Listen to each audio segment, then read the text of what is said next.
The incredible story of the development and use of atomic bombs can be found here in my book, The Atom as a Weapon, an easy-to-understand educational text that will give you an advantage in any conversation about the topic. To get your copy, just go to Amazon or WeClap, but if you want your copy autographed by me for you, just send an email here to saladagera.com with your zip code so I can calculate the shipping. The Focke-Wulf FW-190, that plane, that many of us enthusiasts here know very well. Why? Because it's kind of like a twin brother. Not exactly a twin, but a very close relative of the Messerschmitt 109. Both of them were really the workhorses that carried the Jagdwaffe, the fighter arm of the Luftwaffe, the German Air Force in World War II, on their backs. It was, compared to the Messerschmitt 109, a better armed aircraft. It was designed to carry a heavier load of machine guns and cannons than the Me-109, and it was even preferred by many of the great aces, right? About 20,000 of these aircraft were built compared to approximately 35,000 of the Me-109.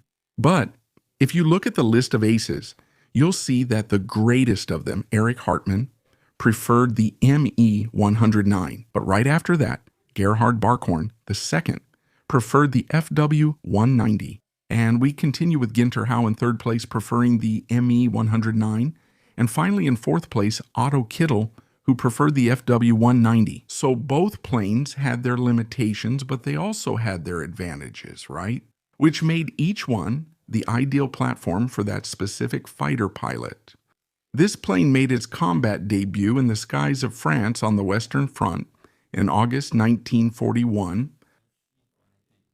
What was the German intention in introducing this plane in France, right? Why in France? Because at that time, the Battle of Britain had really ended, and most of the initiative in the air had passed to the RAF. Again, they were making low-altitude raids with those Spitfires, with the wingtips cut off. You know what I'm talking about? Over occupied France. So these raids that were creating a great danger for the German military installations along the English Channel in the immediate interior of France started to be faced by these new planes. And these new planes then proved to be better, superior to the Spitfire Mark V, which were the Spitfire marks that were active in the English Channel at that time during the World War II.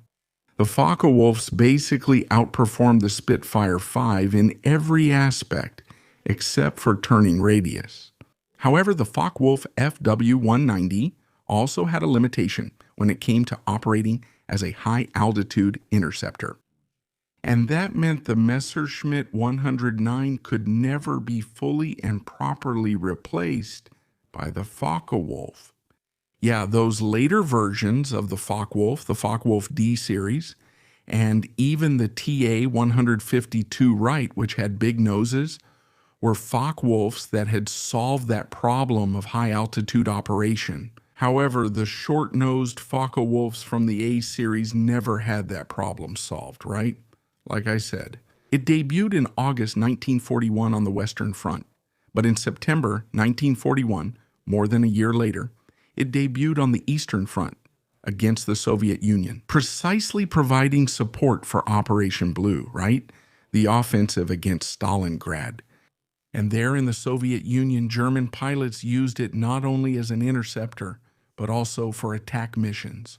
Right, in the Schlachtwaffe squadrons or the Schlachtflieger, which were the squadrons that carried out ground attacks with heavily armed versions, not only with cannons and machine guns, but also with bombs and rockets from the FW-190. Very well, at that same time in 1942, around mid-1942, a few months earlier, right, some interesting events happened involving the FW-190. And even though Germany, since the beginning of the war, right, exported its war material, its combat aircraft, in particular to its Axis partners, right, who were involved in the war. Alongside that, Germany had also, since the beginning of the decade, exported Messerschmitt 109s to a neutral nation, which was Switzerland. Germany had a lot of diplomatic and commercial relations with Switzerland, right? An economic relationship, mainly, was very strong, and the export of Messerschmitts to a neutral country was made easier in this case. And these Messerschmitts, in fact, played a very interesting role in World War II. But speaking of the export of German weaponry to neutral countries, we now have to talk about the case of Turkey, which received actually not the Me-109 but the FW-190. With the expansion of the war in 1942, really, with the end of hope for a quick resolution of the war on the Eastern Front against the Soviet Union, and now also with the entry of the United States into the war, which would really turn the German war effort into a total war effort, right? Requiring all German industry to be converted for the war effort. That same industry needed some very important and scarce raw materials. Since the German merchant navy was completely blockaded at that point in the war, right? What resources were those? Mainly chromium and high-quality iron ore. These two minerals were heavily mined in Turkey, the country that was there. Next to the German position in Europe. Since Germany was occupying Greece, which is a country that borders Turkey, and it's a country that historically had good relations with Germany, having actually been Germany's ally in World War I. Turkey, right, even though it was tempted to enter the war on Germany's side on several occasions, didn't do it. And in 1942, it ended up becoming just an important commercial partner of Germany. So the Germans made a deal with the Turks, who at that moment needed to update their air force. The Turkish Air Force had very old and outdated planes and needed a fast and modern interceptor to equip its squadrons. This opportunity then came up in an agreement to export minerals to Germany in exchange for 72 FW-190A3 fighter planes. So these fighters were then provided to Turkey through an agreement in July 1942 effectively, and they started being delivered from October of that year, right, from the Focke-Wulf production line to Turkey. These fighters were designated FW-190-190A, 3 lowercase a. This lowercase a stands for Ausländisch, which means export, right, for foreign countries. It was a version practically identical to the Focke-Wulf 190, but with some small modifications, so it could be exported to Turkey. So this batch of 72 planes had its export completed in March 1943, and there in Turkey, it then went on to equip 2 fighter squadrons. These planes, upon arriving in Turkey, really revolutionized the capabilities of the Turkish Air Force, and they were basically unmatched by their pilots, who loved the maneuverability features and the high firepower these planes carried, right? 4 heavy MG-17 machine guns, and also the option of 2 20mm MGFF cannons, which gave this plane a phenomenal interception capability for the period. And there's an interesting fact too, man. These planes in Turkey, the FW-190S, were flown by the first woman who managed to become a military pilot in history, Sabiha Gökçen. Sabiha Gökçen, she has a very interesting story, a story that people find very interesting. And she, besides being the first female military pilot in history, way before the women who flew for the Soviet Air Force in World War II, she got her pilot's license in 1936. Sabiha is also confirmed as the first female combat pilot, right? She carried out about 35 missions in a major retaliation against Kurdish populations in eastern Turkey at the end of the 1930s. So Sabiha was the first Turkish woman, right? The first combat pilot actually to fly the FW-190. And I believe she's the only one, right? Except probably for Hannah Heidt over in Germany, who must have done some test flights in the FW-190. I'll check that in Heidt's biography, which I have here.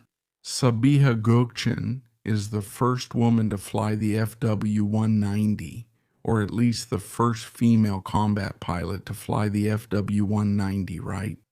In fact, the FW-190S remained in use until the end of World War II and continued to be used afterwards, right? A few years later, but with the end of World War II in May 1945, Turkey found itself at a crossroads because suddenly the entire source of spare parts for their Focke-Wulfs dried up. It was gone. It stopped working in Germany, so these planes naturally became a problem for the Turks, right?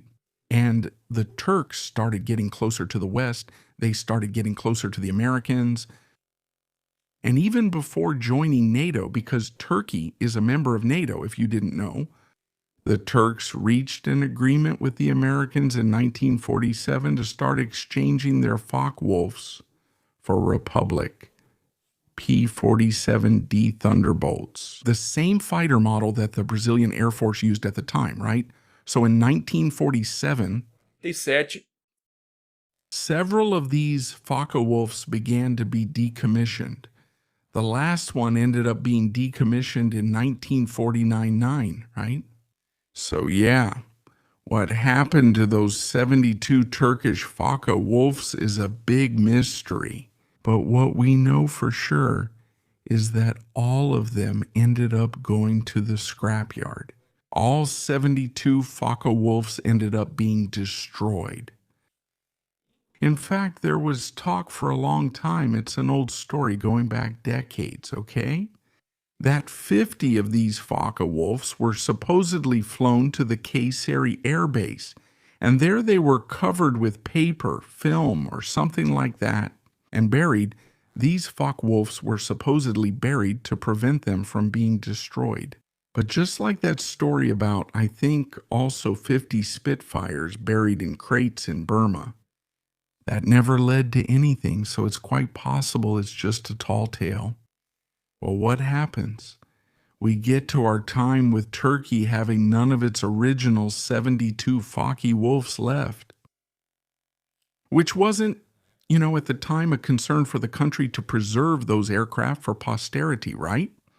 Yeah, except in January 2025, January of last year. So the Turkish aviation tycoon, Ali İsmet Öztürk, who owns aviation companies in Turkey, and in fact, he is the founder of the MSO Aerospace Museum, which is located in Sivrihisar, a city southwest of Ankara. This museum, the MSO, is actually considered one of the best aviation museums in the Middle East. I believe it's the most modern, definitely the most modern. He acquired a Focke-Wulf FW-190, which was in the United States and belonged to Dan Kirkland over in California. And which Focke-Wulf is this that's now in Turkey and used to belong to Dan Kirkland back in the United States? This is the Focke-Wulf FW-190A8. This A8, it was discovered. The wreckage was found in France, meaning it was a plane that crashed in combat in France during the World War II in 1943. These wrecks were then bought by Dan Kirkland, who hired a German company called Flugwerk, which was a company that had already been making Focke-Wulf replicas since the late 1990s. And I actually visited Flugwerk in 2010. I was inside one of the Focke-Wulf FW-190 replicas, and it was one of the most fantastic experiences I've had when it comes to World War II warbirds. And Dan Kirkland then hired Flugwerk to restore this plane together with a company from Arizona called Ghost Hawk Unlimited This company has a lot of experience restoring World War II warbirds, World War II fighter planes. As a result, in 2011, they brought this plane back to flying condition. They managed to bring this plane back to flying condition there in the United States. And they painted it in the paint scheme of Joseph Priller's Focke-Wulf. You know, Pips Priller, the great German ace who used this plane in France in 1944. So it was painted as the Schwarze Dreizehn, or Black 13 of Pips Priller. And in that paint scheme, it remained until last year, when it was acquired by the Turks. This plane then went through another round of restoration, getting ready for transport to Turkey. And in the meantime, during this transport, its German markings were removed. The German markings on the Focke-Wulf were removed because, and this is pretty cool, it's going to be restored back to flying condition with Turkish World War II markings, with Turkish Air Force markings, which were red squares with white borders. A kind of very unique marking, right, for Focke-Wulfs, which I think will give this plane a very unique and very beautiful character, right? Several adaptations were made to these planes, to this plane in particular, in order to make it fly again, because it wasn't built like the other replicas from Flugwerk, right, which from the beginning were designed for the Russian engine, actually, the Chinese copy of this Russian engine, the SH-82, the ASH-82, which is a radial engine with 2 rows of cylinders, right, 2 lines of cylinders, that has approximately the same dimensions as the BMW. The original W801 from the Focke-Wulf, but slightly larger. So parts had to be adapted during this restoration to make the engine fit into the aircraft's fuselage, right? So this plane is now finishing its restoration over there in Turkey. Today it's the only Focke-Wulf in Turkey, right? Out of the 72 original ones, which unfortunately were all scrapped. Turkey once again has a Focke-Wulf on its territory, and it's a Focke-Wulf that's going to fly because this Focke-Wulf is about to make its first flight, which is scheduled for the month of July. So that means next month we'll probably have the first flight of a Focke-Wulf in Turkish markings since 1949. I'm really looking forward to seeing what will happen when this plane takes off for the first time. I'm sure it's going to be a spectacle, and it will definitely fly around the region at air shows, making everyone very, very happy to see this gem back in the skies.